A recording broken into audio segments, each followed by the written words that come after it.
This is the plaintiff, Lamont Walton. He says he brought his car to the defendant's shop for new rims, and one of the guy's employees crashed into his car, damaging it. The defendants refused to pay him the $6,000 it's going to cost to repair and repaint the classic car. So he's suing.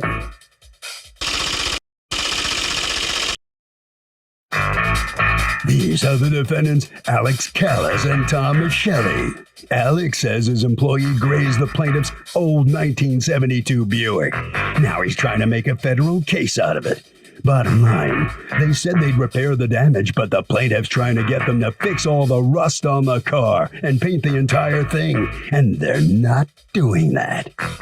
They're accused of a backup crack-up.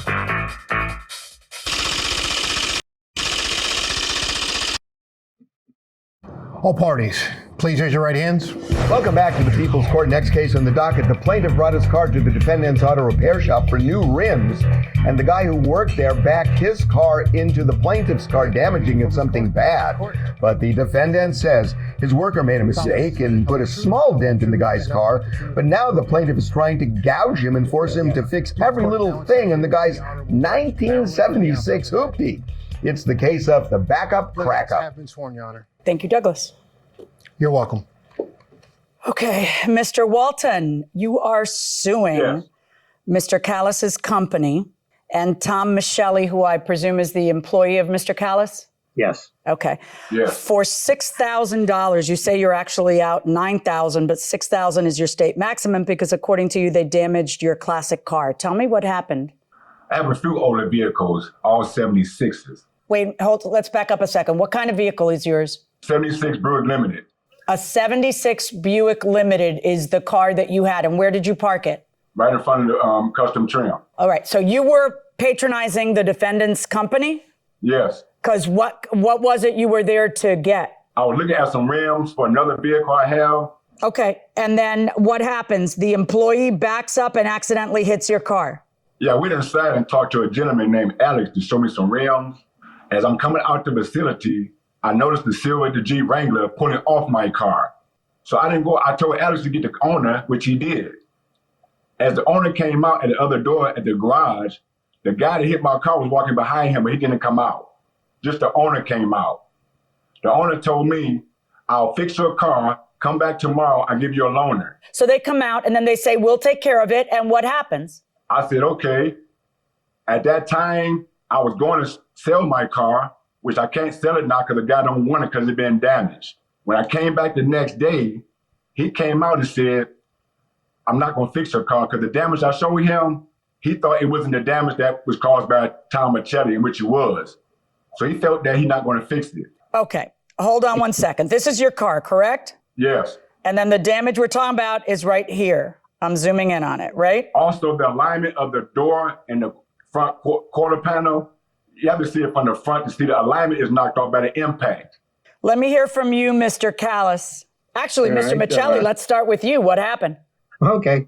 Part of my job at Custom Trim is moving vehicles around. I got in this customer's car, a Jeep Wrangler. I seen the plaintiff's vehicle behind me. I knew it was there. I knew I was going to have to cut it tight to get by. And I'm slowly backing up, cutting the wheel, backing up, thinking I'm being clear.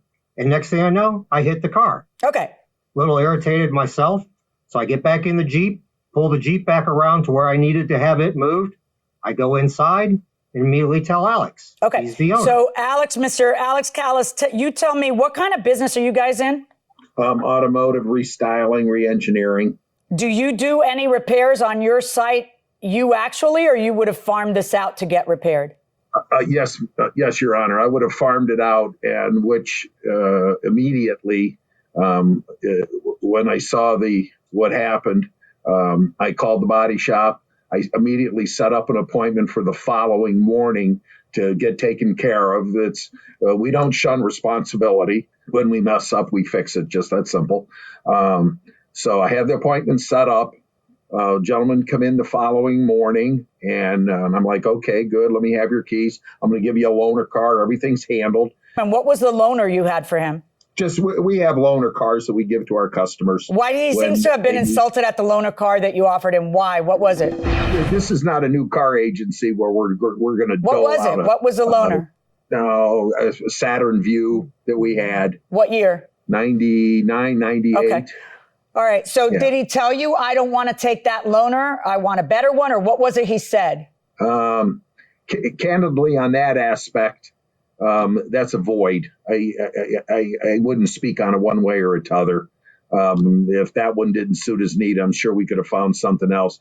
But I kind of glossed over that because the whole situation went volatile extremely quickly. How so? As soon as it, then it was pointed out that we hit the car with an impact. Now, mind you, we didn't even hurt the other vehicle. There was nothing done to it, so the impact couldn't have been that great. That there was a crack. That we cracked his vinyl top between the glass and a body side molding. Okay, I'm like, well, I did notice that yesterday, but okay. And if we'd hit it hard enough to crack it, we'd have broke the window and crushed the side of the vehicle. Then he shows me on the roof, there's a crack on the roof. And the crack on the roof has been there for a long time. It's an older car. How do you know it's been there for a long time? Because it had a little bit of rust around it. That's how I knew.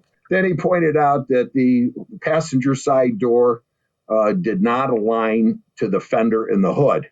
Well, those cars are notorious for being that way. Now, had we hit that vehicle hard enough to alter the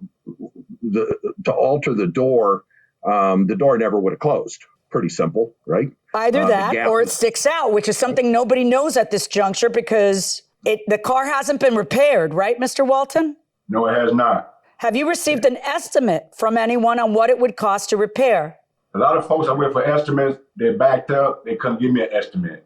Some folks wanted to mess with the car because of the older car.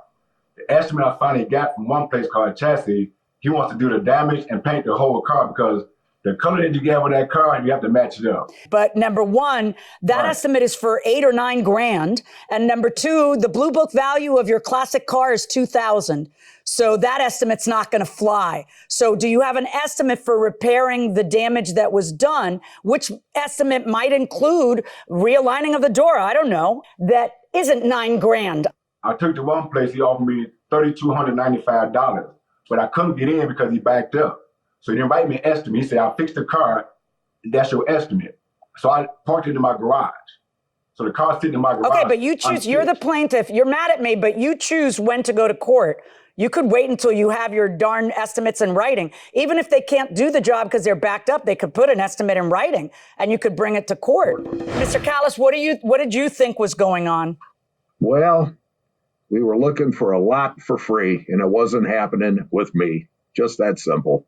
We were happy to take care of the damage that occurred. I was not happy to dole out a bunch of ifs when I know that we didn't cause the damage. Well, you caused some damage, right? We see the damage you caused. And sometimes I know because I've done body work that it could be that the front door's going to be a problem, but somebody has to actually look at it. Who knows what they're doing? Yeah. And that's not me. Yeah. And that's not Mr. Walton. And guess what? It's not you either. Somebody actually has to physically see it. I see an estimate that you have provided into evidence that says $950 is the estimate, but that fellow didn't actually inspect the car, right? He did it by virtue of pictures. So I have a picture of the damage, okay? And this is the damage. And since the only estimate you bring me is for $9,000, I have to figure out what an appropriate measure of damages is for that in order to get that fixed. If you would have gone to somebody and gotten an actual repair that wasn't 4 times the value of the car, I would be able to do that. So now you're stuck with whatever I guess at. That's how court works. And I am going to estimate that at a very generous $1,250. Verdict for the plaintiff. Good luck, folks. Thank you. So the plaintiff does prevail, but he doesn't get nearly the $6,000 he was seeking, just over $1,000. What are you thinking? At the end of the day, man, I'm glad there's stuff behind me. well, I can give it a negativity. Here's a Napoleon Bonaparte demeanor and a Jezebel spirit. You know, Jezebel was a female. You can lie to your family and friends on Facebook, but look in the mirror sometimes, it tells the truth about a person. So I'm not pressed about this material stuff, man. I'm going to be all right. Yeah, that's exactly right. It's material stuff. No question about it. Yeah. All right. Okay, well, Mr. Callis, Mr. Michelli, I don't know which one of you had the Napoleon Bonaparte attitude, but in any event, you're going to have to pay a little bit, but that's kind of fair, right? Just a little bit more than what your estimate was, right? Yeah, that's fine. It's all good. That's fair. All right. Well, congratulations. Welcome to court.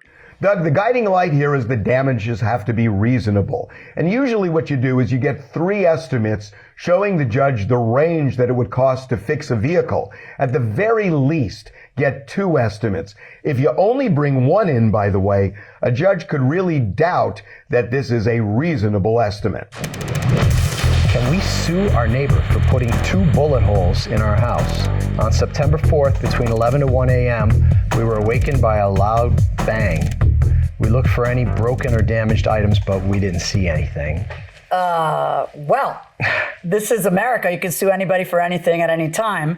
Anything.